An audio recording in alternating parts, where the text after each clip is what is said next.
And I told him, this is what is going on. And I said, my husband doesn't listen. That he has been warning him about these village people. They hear. That was his response. And my mother-in-law started praying. We started praying in the house. I was praying. At a point, I said, there was this feeling that just came. I said, I'm not praying again. My mother-in-law said, what? I said, nothing. For days, I could not sleep. I would lie down to sleep. But I'm not sleeping. One thing that I didn't allow get over me was pity. I didn't want people to pity me. They say, Mutu atona asiri. What does that mean? Death reveals secrets. A new voice is rising. A voice for the widows whose lives hold more pain than most can imagine. Welcome to the Impact Stories. Welcome to Impact Stories, where real stories inspire hope and healing. Today we have a guest in the studio who will be journeying through her story and hopefully learning and making decisions of impact of our own. You're welcome. Thank you. Can you please introduce yourself? My name is Ruth Leo from Kaduna State. Okay. Yes, a mother of 2. Nice. Beautiful. Thank you. Ruth, I would like to know about your childhood. My childhood was fun. When growing up, I would tell people I had the best parents. Even till now, I still have the best parents. My childhood, I didn't lack anything at all. I was the second among 3. Okay. And I was the first daughter. The famous middle child. The famous middle child, yes. So when growing up, my dad made sure we went to good schools. We had our basic needs were met when growing up. Yes. Was there anything extra, or did you have a playful parent? Were your siblings giving you hell? I know that when I said being the famous middle child, there's this thing about being the middle child. You're not the first, you're not the last. So most of them say that they're not their parents' favorite, so they had to struggle for attention. Yes, I would tell them I'm in the middle. But did you feel that you ever had to clamor for attention? But till today, sometimes my mom will say I'm her father's daughter, and some of them will say I'm my mom's daughter. So sometimes it's just like confusing. I'm just in the middle. But who are you more close to? Both of my parents. Yeah, equally close to both of them. Yes. Okay. Having your own children now, you think that parents set out to have favorite children? Yes. Like they intentionally start and they say, this one, I think I'm going to be more close. But you won't say it. It's not something you say to them.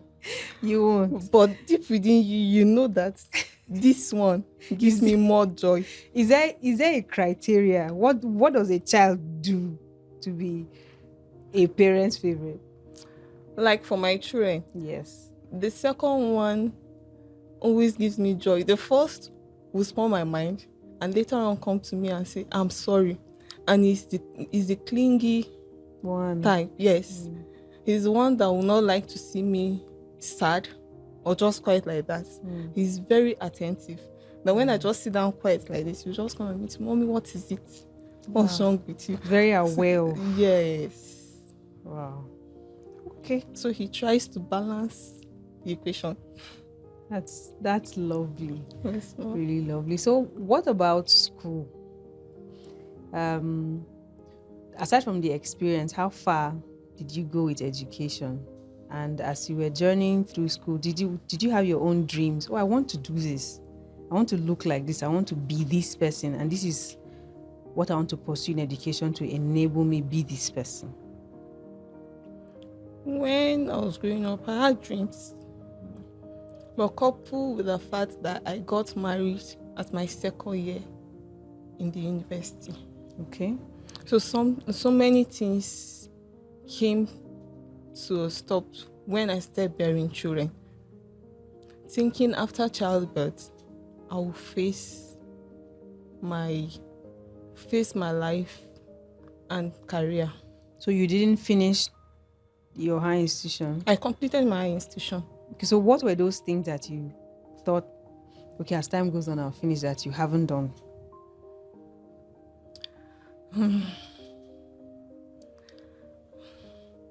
What will I say? Is there any dreams you thought that by now you should have achieved, or that you intentionally put on hold because of bearing children? Yes. At least now you don't have any little Because baby of with you children, I anymore. had to put it on hold. And now, because of the circumstances surrounding me now, like my master's, I was hoping I would get to finish my master's before 30 and do some other things for myself. But Are you 30 already? yes, But it's just, you were the one who set the timeline. You don't think that you can push it? yes, I'm trying. I'm working on it. Okay, that's lovely. That's you. lovely. So you grew up very peaceful home. Yes. You described your parents as the best of parents. Yes. I don't know if they're better than mine. Yes, because my children will even call my dad Big Daddy. Oh. So today he was in the house. He surprised us. I was in the house and we heard a knock on the door. And when they peeped at the window, they saw that it was my dad and they said, "Mommy, it's Grandpa." So immediately he came and I said, "Okay, since we're already going to the house, we've not taken our bath then." So I said, "Let me just follow him, pick some things, then follow him so that we'll just go there, take our bath there and do whatever I want to do. Then I come here." So when we were in the car, the second one was saying, "Grandpa, I don't have a daddy, so you're my daddy. Now we'll be going to church together." Today? Yes. Wow. So I get that your father is a very intentional human being. Yes. Not only has he been great with you, he's doing the same for your children. Yes. As a human being, I'd appreciate that in other human beings as well. You will see him around the family house or around the area. With them, they'll be taking a stroll together. I love the sound of that. I really do. I really do. How old are they? My first is 8 years and my second child is 4 years. In 5 years, sorry. He clocked 5 this month. The second one. Yes. It's a very impressionable age. You know, they learn a lot by observation. Yes. And in these ages that you mentioned, it begins to make a stamp on who they are. And from the sound of who you describe your father to be, I appreciate that they have a man like that, very close and present in their lives. So you went to school, you finished, even though you were married, your 200 level. Yes. I want to hear the story of how that marriage happened. Where, when did you meet your husband? And how did marriage happen? Or how did the wedding happen? We met in Kaduna here through a friend. My friend was dating his friend. So that's how we met. And we started talking. He was based in Kano then. So that's how we started talking. From talking, he now said he wanted something serious. But the funny thing about it is that my friend that introduced me to him, Yes. didn't end up with his friend. Oh. Yes. So it was just the two of us. When I came to my parents, I was getting married. My dad was like, "Can't I wait How old after were you? school?" I was 21, getting to 22. Wow. My dad said, "Can't I wait after school?" And I told him, "No, this is what I want." And he said, "Okay, which tribe?" I told him, "Igbo." Another breath. Where are you from? I'm from Kaduna. Okay, so from the north and To the the east. So he said, "Do you really want this?" I said, "Yes." "Do you really want this?" I said, "Yes." My mom sat with me, talked with me, and I said, "Yes, I wanted it." And they supported me. And the marriage was so good because what they expected was not what they saw. They saw more than So their it expectation. surpassed their Yeah, expectation. it surpassed their expectation. At 21, 22, I don't think I would have had the courage, especially if I was in school, to approach any of my parents and say, my mom was long gone, so it was just my dad, and I grew up with my older ones actually. I actually don't know my mom that well, so I grew up with my older ones. I don't know if I had the courage to approach any of my siblings then and say, I found somebody or somebody found me and I've decided, they asked and I've decided that I want us to be married. Do you think that you had to muster some kind of courage to be able to approach your parents, or you just had that kind of relationship? The courage. You had to. I had to before I told them. And aside from these concerns, there wasn't any kind of outburst. My dad was scared because I was he saw me, he says I'm a little girl. Even my aunties and uncles, they were like, when I was getting married, everybody was very worried. And you know that you were in school as well. And I was in school then. My dad was worried, especially with my listening education. Not especially my education. He was so worried. He was saying he was so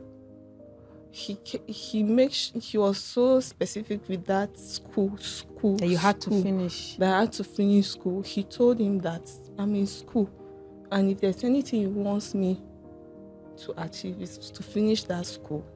And my late husband told my dad not to worry, that even to my master's level or any level I want to go to, she will sponsor me. And he kept to the promise. And every other person in question. What about aunties and uncles? I know that they are usually the ones who give us hell. My aunties and uncles were worried to the extent that they said, okay, if she says she must get married, they were specific that they should include the court marriage.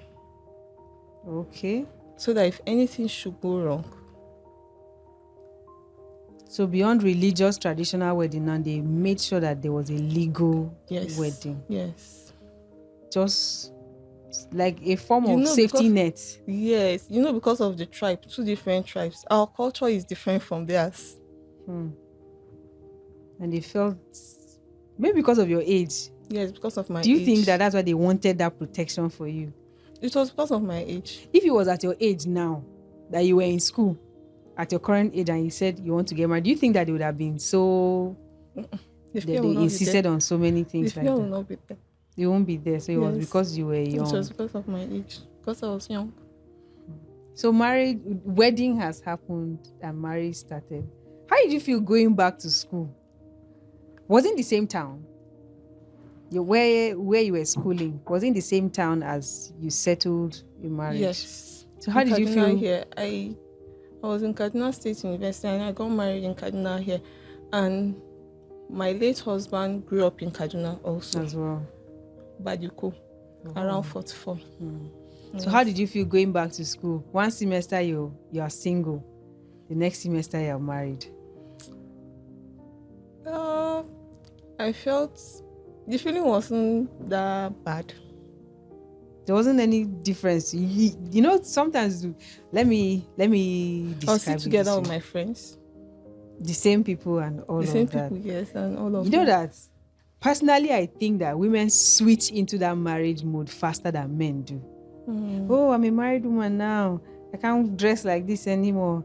I can't go to these places anymore. Sometimes there are women who even change their friends. It didn't stop me. Whether it's on the man's request or based on their own mentality. Marriage was nothing. Didn't stop me. Okay. Yes. So you were still allowed to be a girl. Yes. In the university. Yes. There are times that when I come for lectures and I'm done with lectures early, I'll follow my friends to their hostel, stay with them. Then in the evening around 5:30, I'll be going home. Nice. I can't do that now. I can't. I'm looking at it in contrast with I have to go home and go and cook. No. Or things like that. He wasn't here. Yes. So I was the person here. So where was he then? He was in Kano. Okay. So you were In Kaduna here. but you weren't living with your parents. No. You got a place. Yes. Meant to be your but home. I was shuffling home and school. Sometimes I will go from school. I can go to my parents' place. If I don't have lectures for like a few days, I'll just go there and relax there.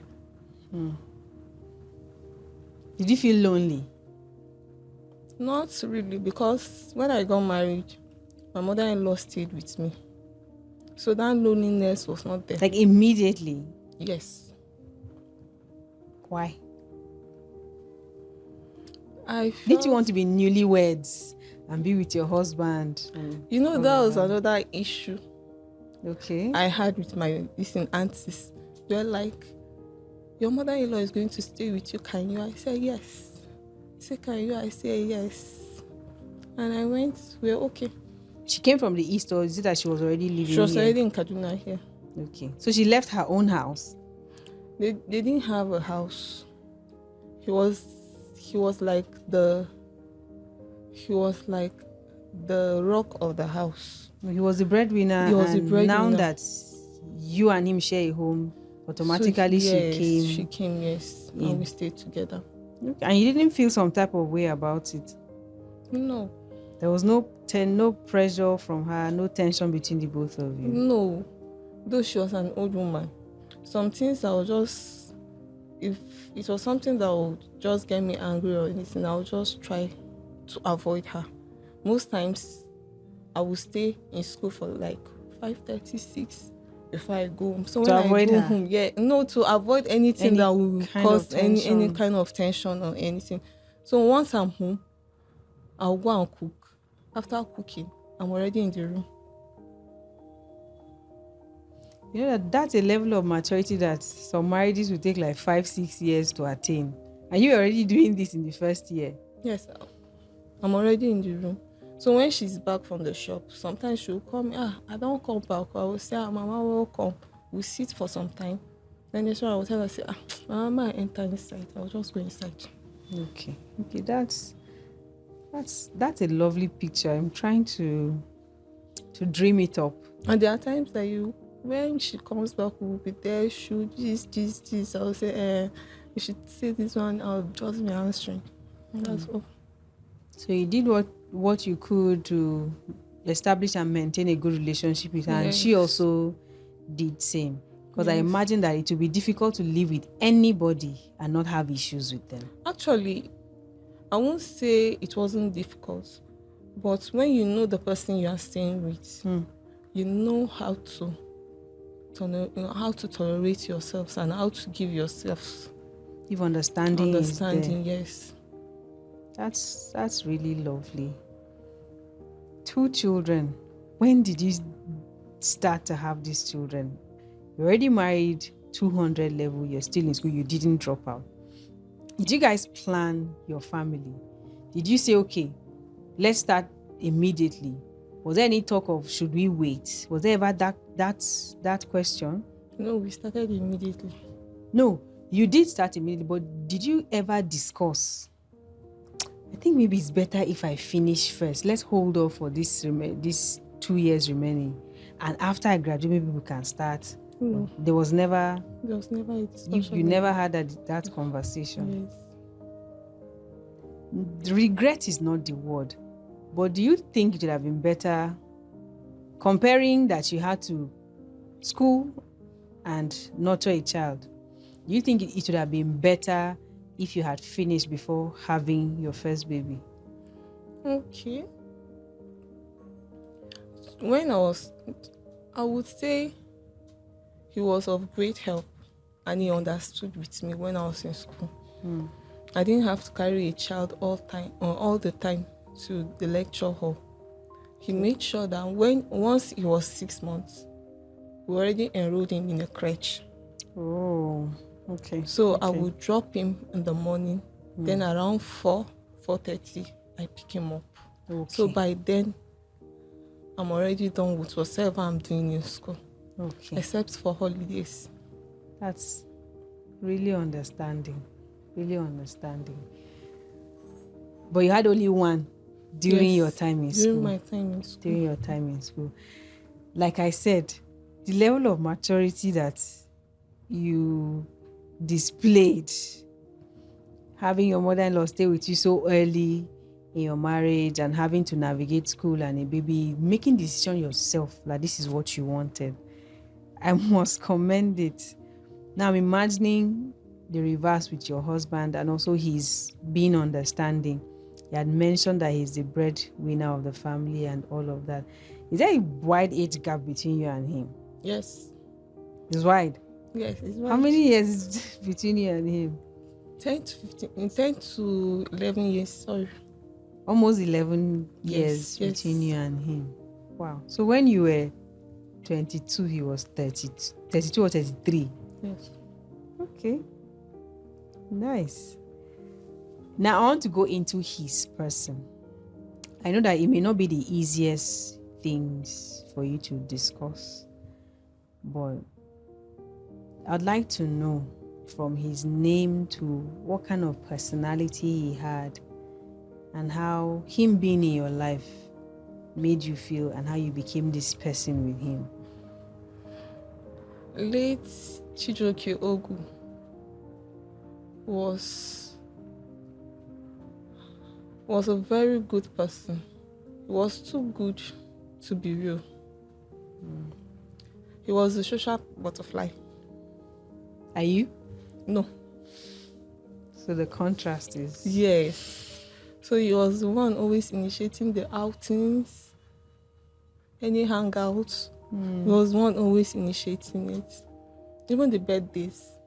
I could remember our first son's birthday. He was not around, but he made sure everything was in place. was in place. Yes. He loved me so dearly that he didn't want to see me worried or complain about it. He didn't want it. Sometimes, even when we're with his mom, like the cooking and the rest, sometimes he will tell his mom, okay, look for what you eat. We'll go out with him and get our own and look for something. She should to handle eat. herself. Yes. That He you will and tell her him to are handle going herself. out and do it. Yes. We'll go out and eat and come back. So he was so okay and good to me. It sounded like he tried what he could to make the moments between you count. Yes. Looking back now, do you appreciate it even more now than you did when he was around? I appreciate it. Yeah, will I say now? No, then. More than now? More than now. Let me paint you a picture. Say 6 years ago, somebody close to my family lost her husband. And when she started posting pictures about him, she had all these things to say about her husband and pictures of places they've been to and all. I know that it was painful to have to relive all of those and to recount the experiences. But me watching them, I felt like the fact that they made memories together, had a lot of opportunities to laugh and celebrate together, that now that he isn't around, at least there was a lot of positivity to look back on. And it made me ask myself a lot of questions. And do you know that because of that high experience, me and her never exchanged any conversation on that particular topic, but just from where I was and observed things, it made me deliberately start to cherish moments between me and my husband. Because so what happens when you no longer have this opportunity?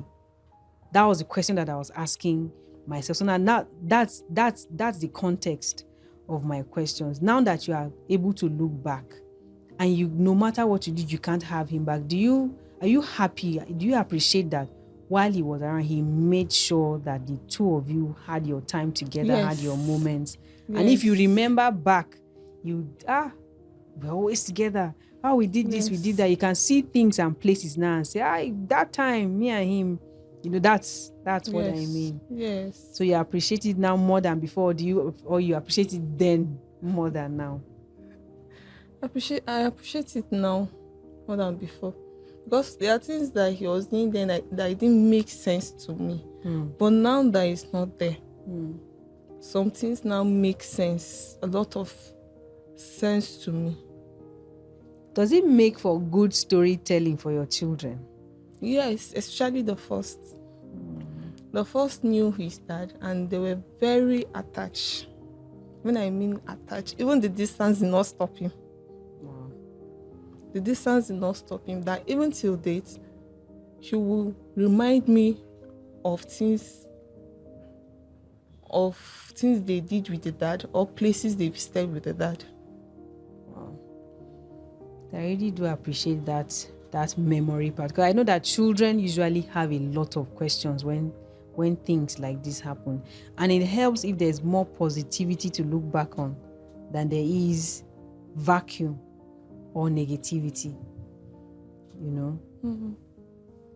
You married him, he's lavishing love on you. Yes. You had to navigate school and all of that, but he was still present. Yes. Aside from him being a good person in general, aside from him being very present, what other thing do you look back on remembering him that makes you smile today? The memories we share together. Moments you share together. So we're back to making memories. Yes. Again. Both your children, are they boys? Yes. 2 boys. What part of their father do you think that you would like to carry and transfer into your boys? I would say my first already has most parts Okay. of his father.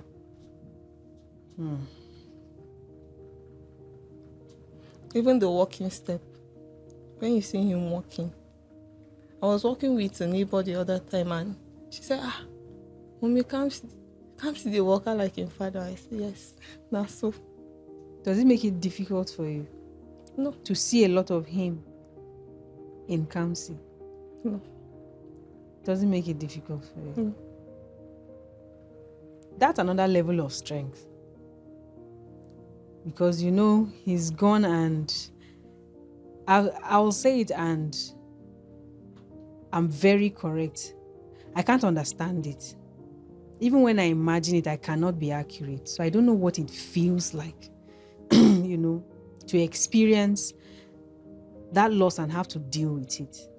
But having another human being embody this person that Even you have the body no size. access. The structure itself. The way he eats, it's just like his dad. He's somebody that will not tell you no. Anything you give to him, he'll eat it. He's not a picky eater. He's not a picky. What about his younger brother? That one is picky. Wow. It's a lot to deal with.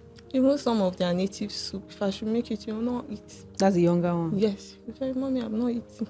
Make tea for me. Tea? Yes. He prefers to take tea than to eat. So you're done with school. Did you discuss business? Yes, we discussed business. Even when I was home before I went for my youth service, we discussed business. He told me about hair, and I told him about baby things. You wanted a baby shop? Yes, wanted a baby shop. Yes. So which one did you go for? Hair. That was the one he wanted? Yes. Before we sat, you said something about hair. I said, let me leave it for this conversation, and now you have brought it. You sounded like you knew about hair. Yes. So is that what you do now? Yes, that's what I do now. I sell with on an attachment. So you don't want any baby shop thing again? No.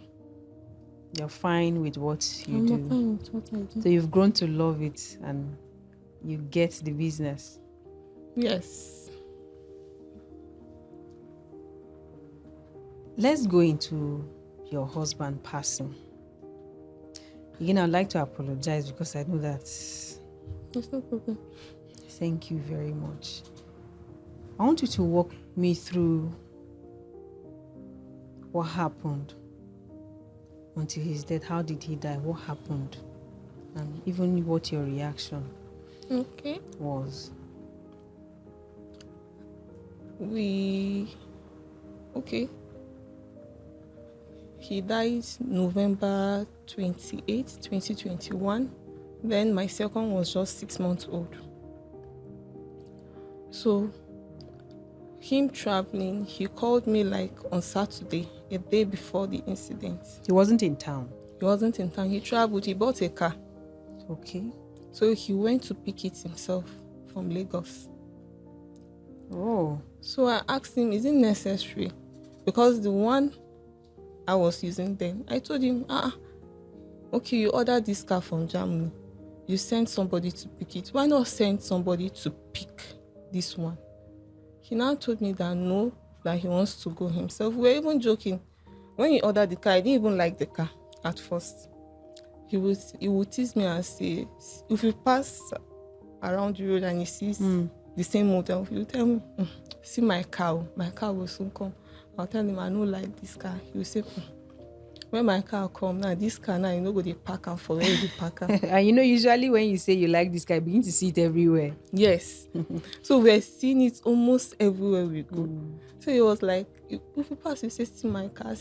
So when he went to pick it, I told him, okay, he called me on Saturday. Yes. He wanted to change the tires of the car. And that was when I started my youth service. And I was having issue with my PPA. Okay. He now called me that, how far?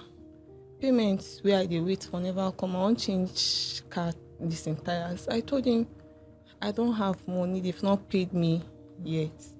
He now said, okay. And I said, if it's not necessary, why not come back to Kaduna? Why go to the east? What do you want to go and do in the east? Just come back to Kaduna and look for somebody to bring the car back. And he said no, that he wants to visit one of his brothers died. So he has been the one taking care of the family. So since when they left their former location, he has not visited them. So he said, okay, let him just use the opportunity and go and visit them. And so he called them too and he told them that, Kai, I won't be able to come. Well, the woman said, me and the children have been waiting for you now. Why won't you come? So he told me that he already talked to her and this was what they were saying. And I said, okay, no problem. When we finished talking, we were on a video call. One of my neighbors even came to the house. All of us were laughing together. And he told Kamsi, he said, Kamsi, don't give Auntie Nina our food though, because she's coming to eat our food. And we laughed over it. His mom now spoke to him. She now said, if he doesn't have money, you should leave the journey. Maybe January, after Christmas, he will go and see them. And he said no, that he wanted to go. That was in the evening. On Sunday, he went for the journey. We didn't know about it. So, getting dressed for church with this thing with Kamsi was like, Mommy, I don't want to go to church. And I told him, let's go now. Even me, I was already dressed, but something within me was just saying, don't go. Another this thing was saying, go, don't go. So I ended up going. When we went to the church, we dropped from the car.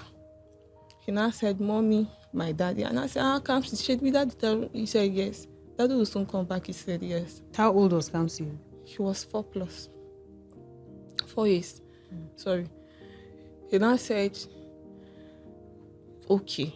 We now went to the church. At the church there, okay, because we do sit down, nursing mothers, they usually have a designated seat. Yes. So we were sitting together, and he was talking to the other girl there, and he said, where is your daddy? And she said her dad is outside in the security department. And she asked him, where is your own daddy? And he said, my daddy is gone. Immediately he said it, I turned and looked at him. And I said, why will you say your daddy is gone? Should be your daddy travel? He said, yes. you felt that it didn't mean the same thing when he Yes. said his daddy is gone. Yes, it didn't make sense then. It didn't make sense then. Because when you mentioned that he already didn't want to go to church, Yes, you self, even before then, 2 weeks before, yes, his school, we changed his school to Manor Academy here in Sabo.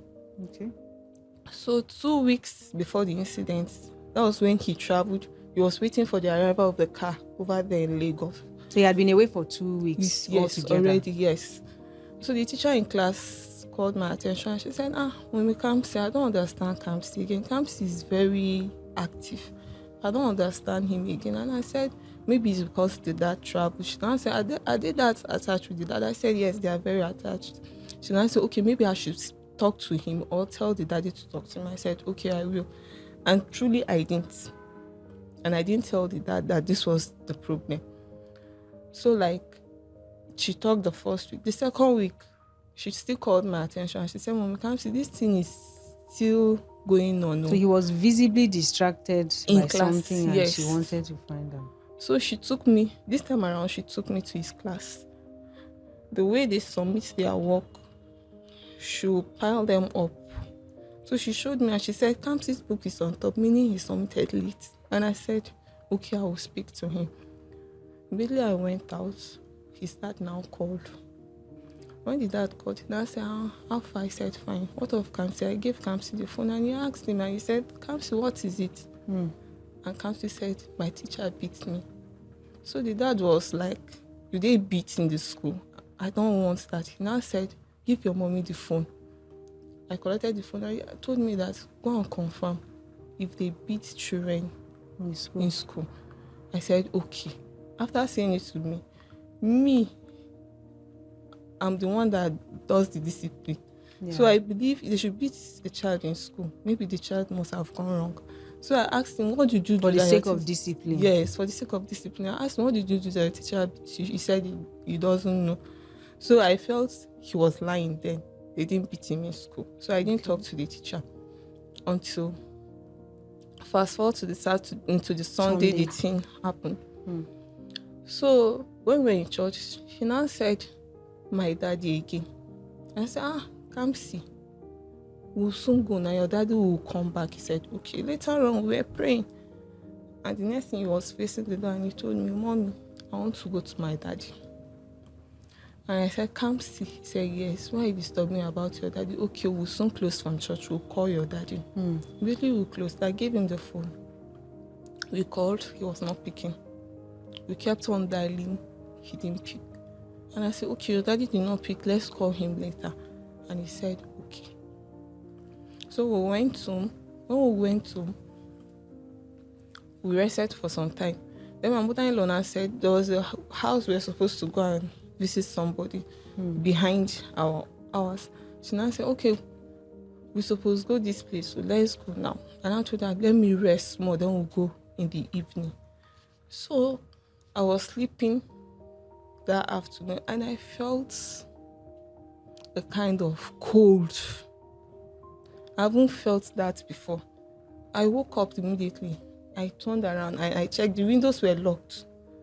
So where is the cold coming from? So it's like a visible cold sensation. Yes, came to me.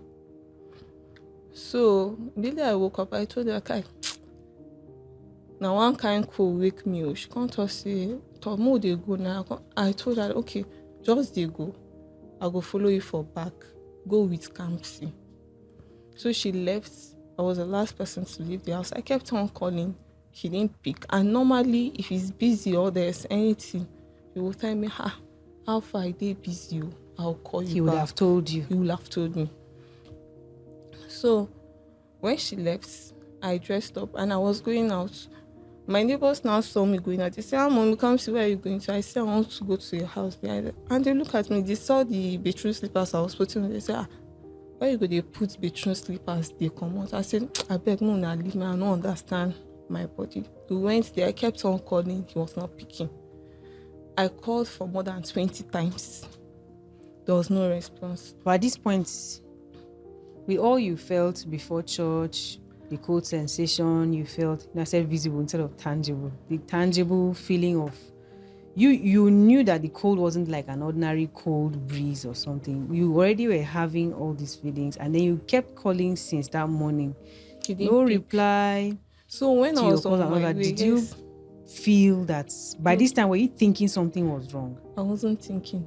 But what made my mind go there was the people he was going to visit calling me to tell me he was not picking his call also. That's when I started feeling like something was wrong.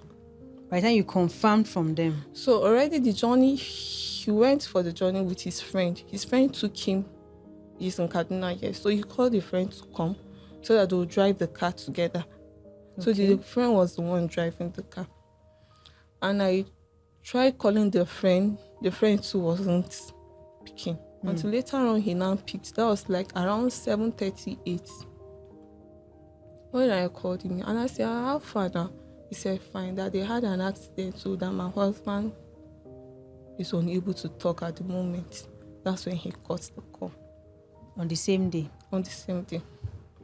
And I called their eldest cousin in Lagos. And I told him, this is what is going on. And I said, my husband doesn't listen. That he has been warning him about these village people. They hear. That was his response. And my mother-in-law started praying. We started praying in the house. I was praying. At a point, I said, there was this feeling that just came. I said, I'm not praying again. My mother-in-law said, what? I said, nothing. And that month, I was supposed to start giving the other one baby food. So he said, till he comes back, we'll go together to get baby food. So I waited. I didn't see any response from him. Sunday, he didn't pick his call, nothing. I said, okay, I have money with me. Let me go to the shop, get one, and start giving him before he comes. On Monday, when I was going, I opened my phone, and somebody posted, Chijoke, don't do this to your family. Already, I was waiting for my brother-in-laws to come so that they will go to the accident scene and know the condition there. So on Monday in the morning, I was about going out and I saw the post, and somebody said, Chijoke, don't do this to your family. And immediately I replied and I said, why are you posting this? They said they are stable now, but just that he's unable to talk. She now said, okay. When I was going out, after that, I was going out. Then my brother and my cousin sister came to the house. In front of the gate, they met me. They said, where do you go? I said, I won't go buy baby food. And I said, okay, I should enter inside. Then I said, how far have I heard from my husband? I said, I've not heard from him. Not knowing they already knew what had happened. They took me to where I was buying the baby food, and I told them that this was the experience I had with somebody on Facebook. So after dropping me, my brother now said, Kai, I beg, give me your phone now. Let me just hotspot it so that I can transfer to a POS guy to give me cash. I gave them the phone and they left. In the afternoon, my mother-in-law has already called one of her friends. So our friend came in the afternoon. So when she came now, she was not like she was with us all through. So I started feeling there was something going on, but they didn't want to let us know. Your mother-in-law too wasn't aware? My mother-in-law too wasn't aware. None of us were aware. I'm interested in that person who posted on Facebook. Is it somebody you know closely? No, somebody they grew up together with. Because I'm beginning to think that a lot of people knew at that point. Yes. For it to have gone on Facebook. Yes. Okay, so your brother took your phone from you. So he took my phone from me. So I didn't know any other thing about the post. My mother-in-law uses touchlight phone. So there was no way I could check again. So she was in the house in the afternoon, in the evening. She now said, my mother-in-law's friend now said, Kusa bin chia uta. couldn't samu couldn't share abinci. And when she said it, I said, me food no dey my mind now. I know the state of my husband. She now said, okay, she now called her daughter that lives behind my house. Her daughter and I came. So they were the ones in charge of the food and everything. Till in the night, I didn't know that even when I went to buy baby food, Yes. people around Already knew. knew. So we were waiting. The brother said they were coming on Monday in the evening. So coming now, okay, this is what that happened. Let the one next to him, he should come around, go to the accident scene and see what is happening. They are insisting that the two of them will come together. Then my husband had left working in this in Kano to Maiduguri now. So he was no longer in Kano. He was no longer in Kano. He was in Maiduguri is Maiduguri. where he was. He now left Maiduguri for Lagos. No, he was in Kaduna. He left from Kaduna to Lagos. Okay. He came But around. work was in Maiduguri. But work was in Maiduguri. Yes. Okay. So the youngest was the one taking charge of the work over there in Maiduguri while he was away. So they were insisting that all of them will come together. I was not saying, one person should come now. If the other person come, then he will join the other person. Till in the evening, that Monday, I didn't know people already were gathered in front of my house, in front of the gate, waiting for my brother-in-laws to come before they will come in. And the people inside the house were trying to distract me from going out. So they want to see the people who are outside. They don't want to see me. They don't want me to see the people who are outside. So when it was evening, 6:37, everybody they go your house now. Nobody agreed going. I was like, when I don't go, night don't do. You people have been here. They said he's fine. They are coming. So they were just using. You told them that? Yes, I told them. I said, you people should be going night, especially her friend. She has issue with her leg. So getting bike to take her home would be difficult. So I was just insisting, go home. The friend did not go. I say, bike, to get bike. She come to say, she go call her bike man, you come and pick her. I say, by this time, when they are about going home, you want to call bike man to come and pick you. She said, that the man agreed that he will come and pick her. When I was in the house, and the first person I saw coming was my mom.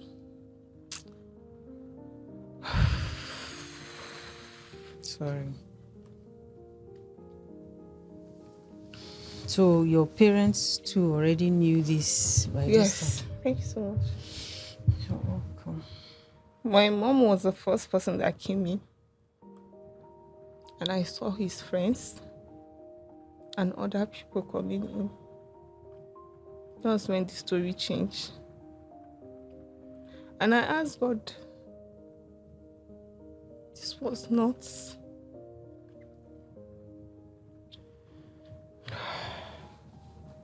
Take your time, please. Take your time.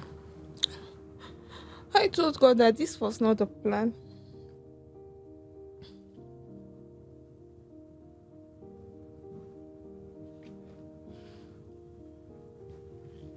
Everywhere became dark for me at that moment. For days, I could not sleep. I would lie down to sleep, but I'm not sleeping. There are times that my aunties, my people that were coming to sleep with me in the house, they would turn, Mama, sleep. And I'll tell them, yes, I will sleep. But I could not sleep. I could not pray. I could not do anything again. My world turned. I don't know how to explain it. It turned around.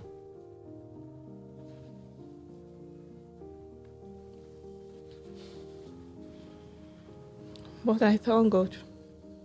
He has been faithful. There are still times I ask God, because I don't understand why God will take a loved one from you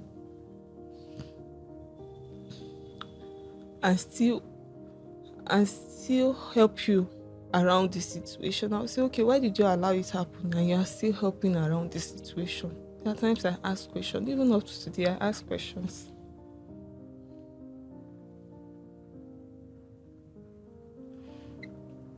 God has been faithful. One thing that I didn't allow get over me was pity. I didn't want people to pity me. For some time, I even avoided going to the house. Your parents' house? Yes. Because if I go to the house, my mom will be worried. She will say this, say that, say this, say that.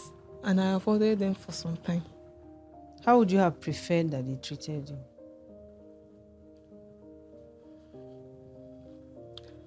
I wanted people that will, an environment that will make me strong. But you know, pity will never make you strong. When you keep on living in pity, you won't grow. You will just remain in a place. It's funny that the one person who had every right to wallow in pity is the one person who does not desire it. Yes. It's hard for the rest of us to not default into that when something of that magnitude happens to somebody.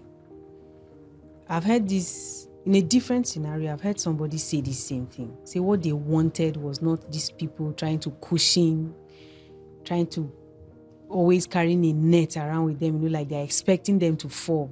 Like they didn't trust that they will be able to stand on their own. But if you didn't go to your family house, I'm sure that your mother came to see you. Yes. So how did you handle the frequent visits? I was telling her I don't want pity. And that's when she understood me and stopped. Okay.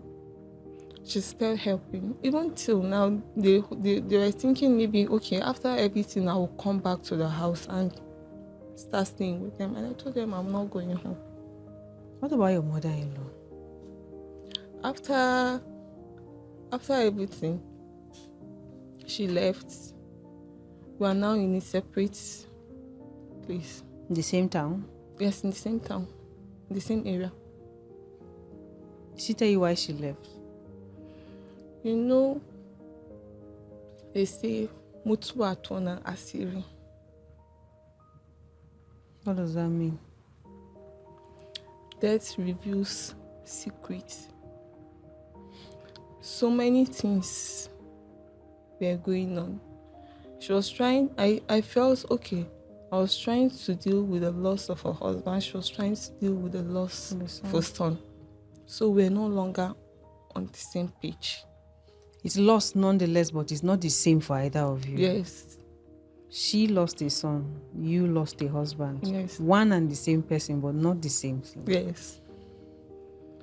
So we're not on the same page. And I told them, I said, okay, the house we are staying, I can't pay the rent.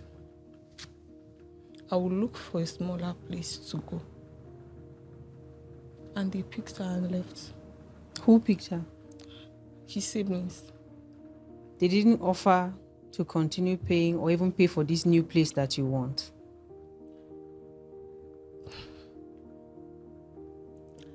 The issue is that then there's so many issues that were coming up. Before he died? No, after he died, even before he died, there was an issue on ground. But after his death, it sparked up. Looking at he left, they were saying he left everything to me. And okay, the one next to my husband, she became very close to his wife after my husband's death. And there was whose wife? My husband's younger brother's wife. So there was a time we're discussing with the wife and she said, Mama, come my place. So she talks, say, you even carry documents, go hide. And I said, wow. And I was the kind of person that I don't hold people in mind. So them offering me that would not solve the situation. I said it was just the best thing was for them to carry their mom and go. Let me face my children. Did he have a will? Let's not say will, but I was his next of kin in everything. Okay. If that wasn't the case, do you think that it would have deprived you of a lot of things? Yes, They would have. you would have. Your children wouldn't have been a factor in them trying to... You're saying this. We went for the burial. I think the one next to my husband. Before the burial, and he said, "Don't worry. Your children will go school. Will continue to go school. They will go school where they want." And in my mind, I said, "Okay." After the burial, he came back to Kaduna. I was still in the village because of their tradition and others. He called me around 6 a.m. and he told me how far. I said, "Fine." He said, "Come see school fees, so I don't finish, my money don't finish. You go know how you go to her." You haven't come back yet. No. You were still observing burial rites, traditional rites, and all of that. You were not back to your... I was not back to Kaduna. And he's already discussing how he won't pay The school fees. He told me he already used his money for the burial, so he doesn't have money to give me for school fees. And I said, "Okay. No problem." How did that make you feel? At first, it made me feel... At that moment, my mind wasn't there. It didn't make sense to me. So when we came back from the burial, I think Kamsi just stayed at home for a day. The following day, Kamsi resumed school. And he called me saying, "When I don't come back," I said, "Yes." How was everything? I said, "Fine." And I said, "Kamsi, call." I told him Kamsi went to school. He said, "The school fees, uncle." I told him I paid. And he told me, "How did you go about it?" This is something I've screenshot in my phone. It's still in my phone.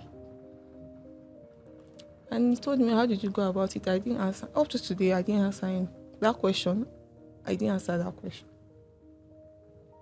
But you already had your business. No, Okay.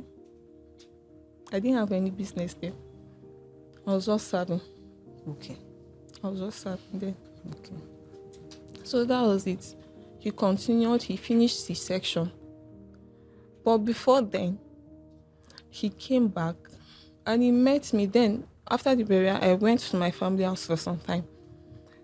So he met me in the family house. When he came, my mom was seated and he told me, the first thing he told me was, so he came to discuss about Kamsi's school fees. I said, okay, that I should remove him from the school and take him. There are cheaper schools that I've go to, that they are very good. Say school, no be by big money. And I told him, when you finish, my mom didn't say anything. I was one that replied him, and I told him, for now, I can't remove that boy because we just changed him and took him to Mana Academy. He was in nursery 1 then. I said, I can't change his school for now. But anything you have, you can give to me. I'll add up to whatever I have and pay this fees. So that was it. Why does the school fees keep coming up? Weren't there other things that maybe they were worried about? Maybe house rent? Because it sounded like the house was rented. Yes. Why does the school fees keep coming? Didn't you worry about your accommodation, or were they hoping maybe you go back to your parents' house or something? No, I paid for a year. I was able to pay for a year because after the burial, I think March, April, the rent expired. and I paid for a year before leaving the apartment to a smaller place. So we usually call it co-wife around here. So now your sister-in-law mentioned that your mother-in-law said to her hearing that you were hiding documents. And I things. spoke to her friend. I spoke to my mother-in-law's friend. I said, this was what your friend was saying. And the friend asked me, she said, that even her, when her husband died, everything was with her. But where are the documents? I told them that anybody that is looking for anything should go to his account officer. I don't have anything with me. What were these documents that they were talking about? What did he leave behind that maybe they wanted to have? They were house properties. Okay. Yes. He had properties. But you're renting a space? Yes. He hasn't finished. They are all uncompleted. Okay. I'm curious, the car that took him from Kaduna to Lagos, the journey he never came from. He took flights. No, the car he bought. Yes. That's the reason why he went to Lagos. Yes. He had already paid for it. He paid for it. He has a friend in Germany. So he will pay for the car over there, send the money to the friend. Mm-hmm. They'll ship the car to Nigeria and he will pick it up. Did you ever see the car? No. The car was a scrap. But it's already paid for. Did anybody... you even mentioned that there was a friend who was supposed to go with him and bring the car. Yeah, they had the accident together with the friend, but the friend survived. So the car was written off? Yes. I think we sold it for 150 or so. Yes. 150,000 naira? Yes. That's bad. It was really bad.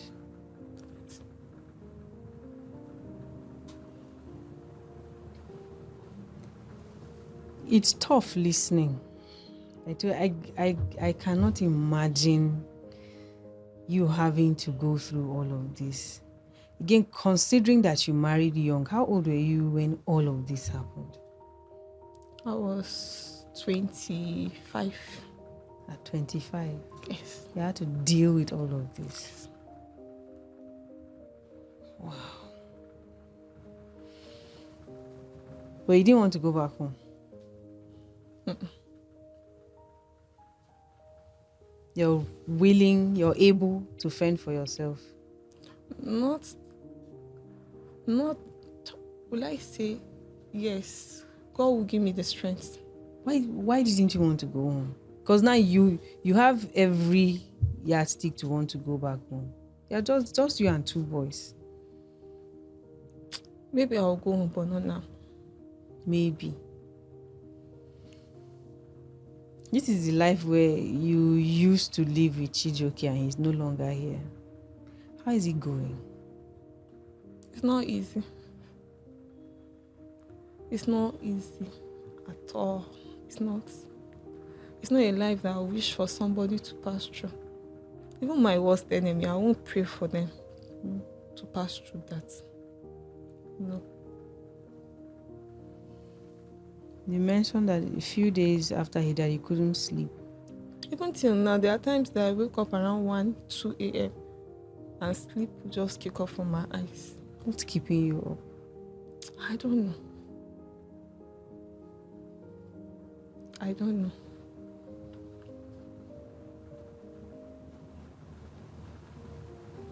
Is there anybody you talk to? I talk to my colleagues, especially in the office.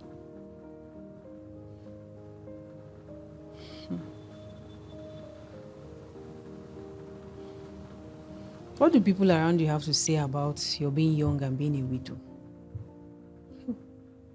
When they look at me, they will say, hey, yeah. And is that hey, yeah, I don't want. Most people will say, hey, yeah.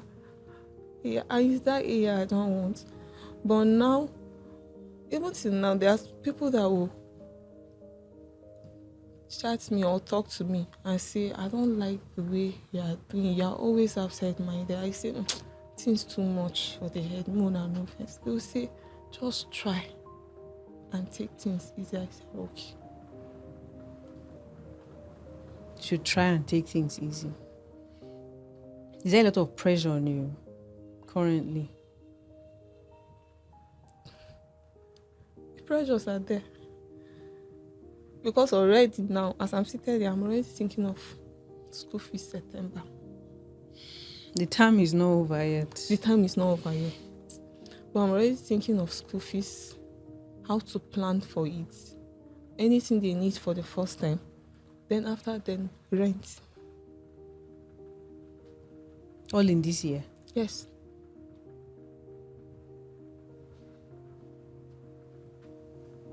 I know your parents right from time are very instrumental in the woman that you have become. Yes, like anything feeding, I don't have to worry about. They handle the feeding. They are doing the feeding. They provide whatever you need for Yes, feeding. even the children.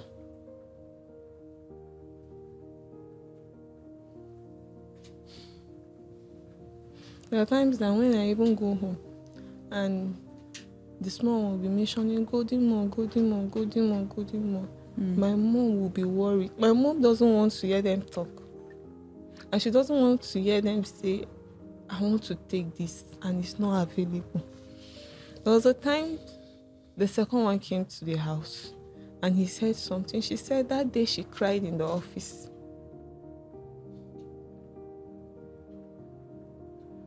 And she told me she cried in the office. I said, why will you cry? It's something that if we don't have it, they should understand that we don't have it. When we have it, we'll provide it. And she came back with it and gave it to them. There are times that even when we are not in the house or we've not visited for some time, she will call me and say, come and pick this for your children. I have this thing for them. I kept this thing for them. Come and pick it for your children. You know, when you mention that your mother likes to shield them and make sure that they don't lack for anything, I don't know, but it took me somewhere I've been avoiding for a while. Even coming from a household where mother and father are present, it's not the easiest thing to tell a child no when a basic thing is concerned. Golden Morn is a cereal. It's food. And a child says he wants it and you don't have it. And now we're coming from an angle of, I know how older children can say, if my daddy was around, you'd have given me. And there the are children others who one still says that up to now. Because he won't tell his dad this, even when he was small. And the dad will not get it. At 4, he had a bicycle, he had a scooter. He was planning on enrolling him. This thing, micro minor, their computer the training, yes. So that was when he got to know about the school and he enrolled him in the school.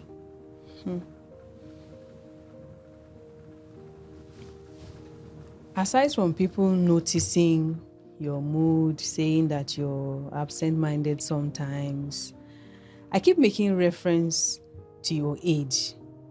I don't know how to avoid it.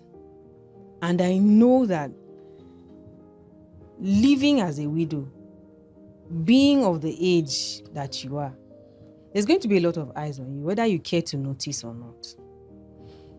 We can't even deny that there's already a lot of discrimination when it comes to widows. Face that. So what are these experiences as regards discrimination that you have experienced? Sometimes I cry. When I go home, I cry. Because I won't tell you I don't cry. There are times that I cry. What happens to get you to that point? Somebody will even say something to you and you will turn. There was a time we had an issue with a bike man, I think, in the area. Okay, it's somebody that normally picks me up from the house. Okay. So I dropped them at school. I was around my shop. He came around. We sat down with my neighbor in the shop. We were gisting. So at the course of our conversation, he got angry and left. So after leaving, I didn't know that he was still angry. So after picking them from school, it was evening. I said, okay, come see. There's another bike man that picks us. I said, come see, okay, go and call so person for me. And he went, he didn't meet the person I asked him to call. He now said, okay, let him call the one we talked to in the morning. That's he was the one who made this decision. Yes, Kamsi made this decision. He said, okay, I didn't see so person. This person also carries us home. He now told him, come, let's go home. My mom said she's ready to go home. And he told him that he wasn't going. He was still angry with me. He continued asking the man, that let's go now. Daddy Divine, let's go. The man refused going. The next thing he told the boy, you are very stupid, I'm not going. And the boy was very sad. He came to me. Immediately he came to me. The first thing he said that Daddy Divine said I'm very stupid, that he's not going. I asked him, I said, did I ask you to call Daddy Divine? He said no. Then why did you call him? He said, Toh, the person you asked me to call is not around. And Daddy Divine normally picks us. So that's why I called him to go. And when I went, I met him, I greeted him. I didn't raise my voice. There was no conversation of me raising my voice at all. And I told him, what did you tell Kamsi? He said, the man started stammering and saying, he not say anything, I don't tell him anything. The boy just come. Say, he said that me, you call so person, you know, see him. Now he say, Mo, go, I tell him, say, I know they go. And now, immediately I told him, I said, if you get issue with me, face me, or no put picking for inside. Immediately I talked and I left. I was going. The man stood up, trying to fight me. So it was the remaining men that held him back. So he was already insulting stupid woman, this one, that one. A guy that they stay in front of their house was now hearing him raising his voice. And he said, Mommy, come see, is he with you? I said, yes. Immediately the guy went to face him. And I left. I didn't turn back. That same man now, he's the one telling people that he's greeting me, I'm not answering. I just avoided him.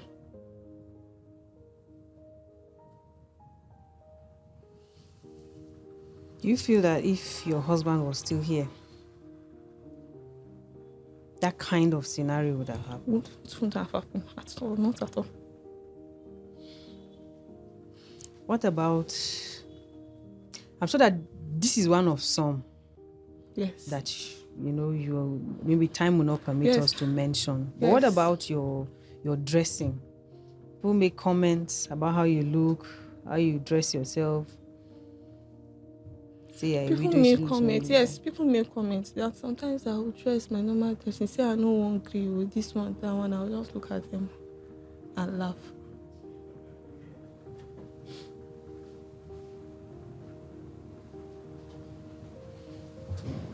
Wow.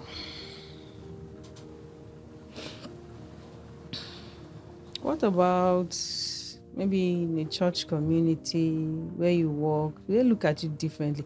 I have a feeling that you don't like to see yourself like a widow. No. If I don't talk to you about it, you will not know.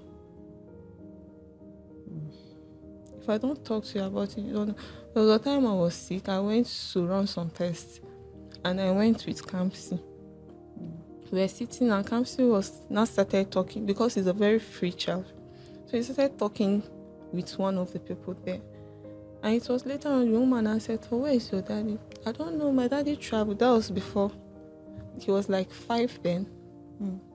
So he now said, I don't know, my daddy traveled to heaven. And the woman looked at me and she said, you're a widow. I said, yes. She said, you don't look like one. I said, it's God. You know, there's this kind of look they expect widows to appear. I don't know. The society. They just want you to appear in that look and always that beg. You look They want to beggarly. see, yes, they want to see you. They beg. But I told God, I will not beg. I will not beg. Even if I don't have, and God has not provided, the society will not know that I don't.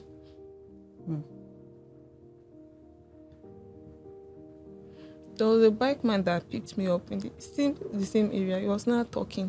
He was not saying, Mommy, come see. She don't soak the kanki. And I say, Bangani ba.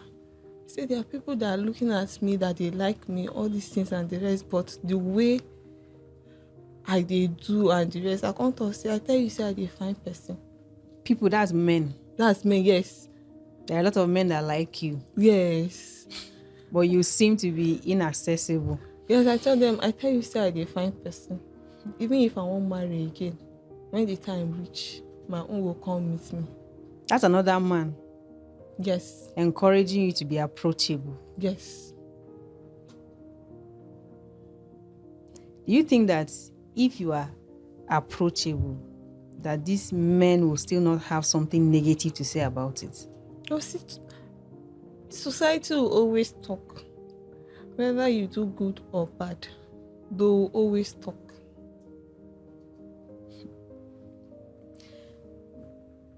But do you consider remarrying? Yes. You'd like for that? Yes. Is this something you're actively, like currently, are you? Not now. Maybe later. But I consider to remarry again. Okay.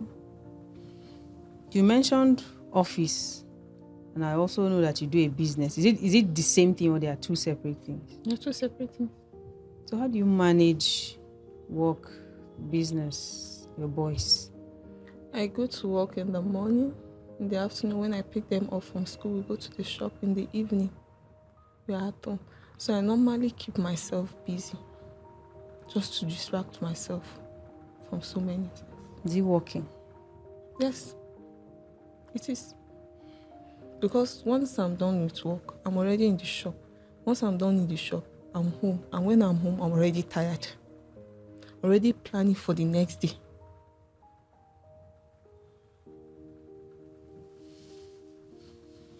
You already said that it is working. But in being careful, are you aware that work as distraction, if not balanced, can end up not helping at all, considering that you have yourself and two boys to look after? And also the fact that you have parents who are willing and already are helping out when they can. No, You don't think so? I don't think so.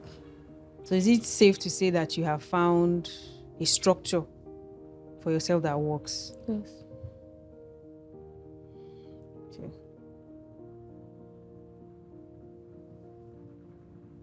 Every time you open your mouth, I hear courage. Yes. Every time you speak, I hear courage. Would you say you take after somebody? You learnt it somewhere. I don't know. It's a mentality you formed somehow. It's just a mentality. Or did this pain, did this event bring it? You know, the route you know before with her husband is not the route you know now. So many things have changed. So you had to build it as you go. Yes. That's what makes you strong.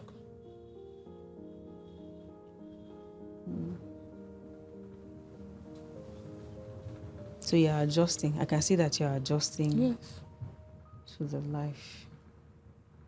What do you think that the community, your immediate environment, our families can do to help lighten the load, to help other widows out there? Number one, I would say they should stop pity. We should stop the pity party. Yes, you should stop the pity party. It doesn't help them. If you want to help them, you help them. But don't show them that pity. It won't make them grow. Because once you dwell in pity, you can never grow.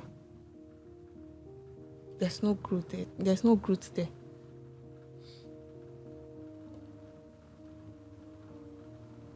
you have to move on.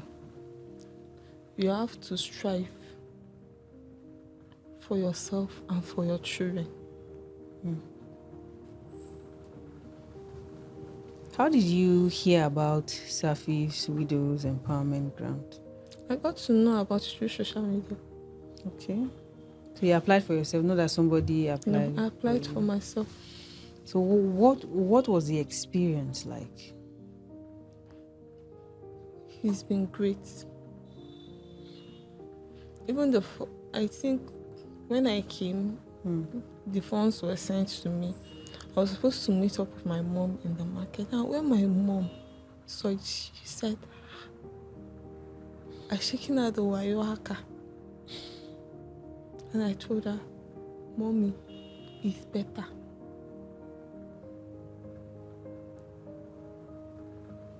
I told her it's better. And she said she's happy.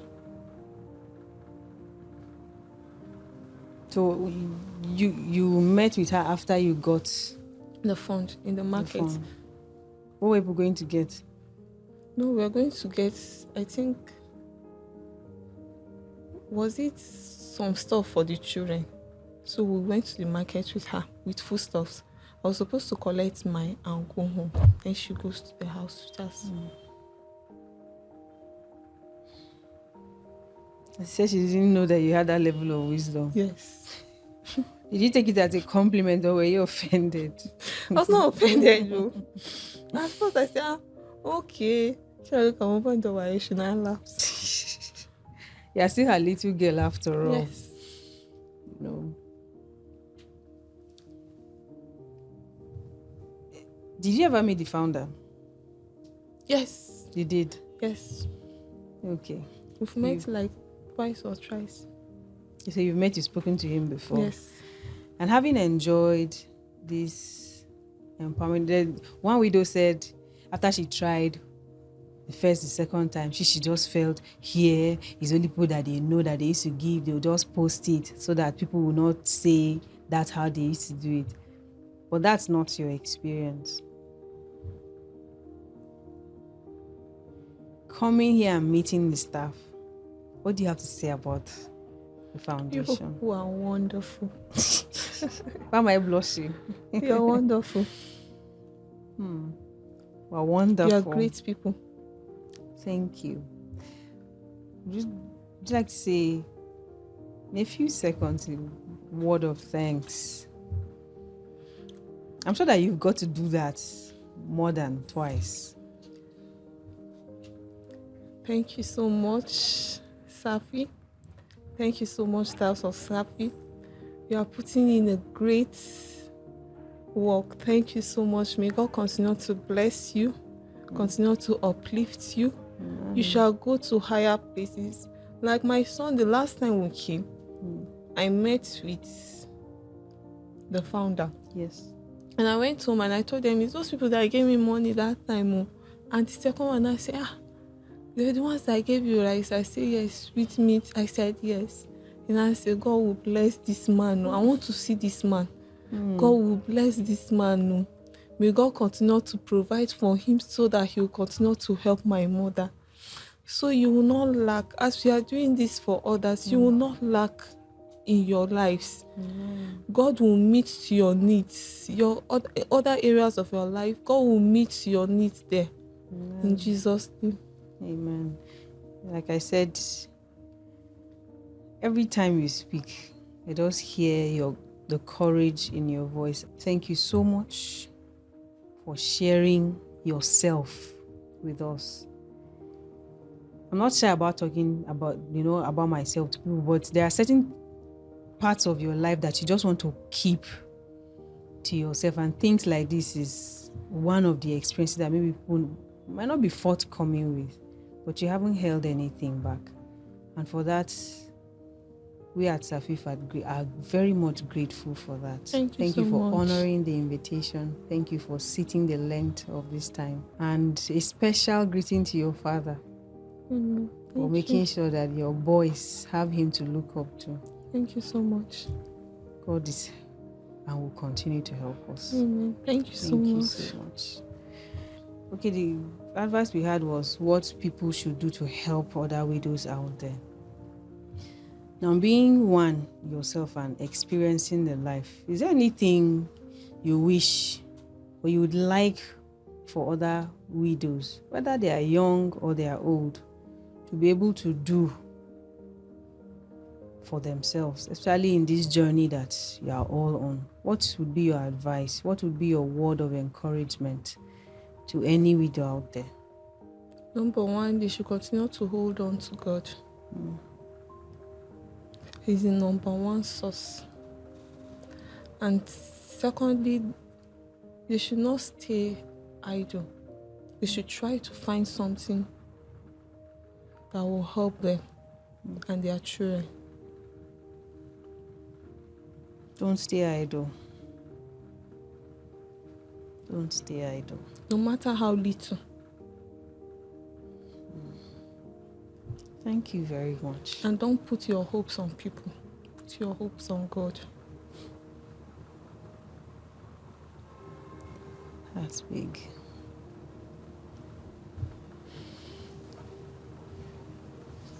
Thank you very much for staying the length of our conversation. We've heard a lot. We've heard a lot from Ruth. And one thing that stands out is courage through pain.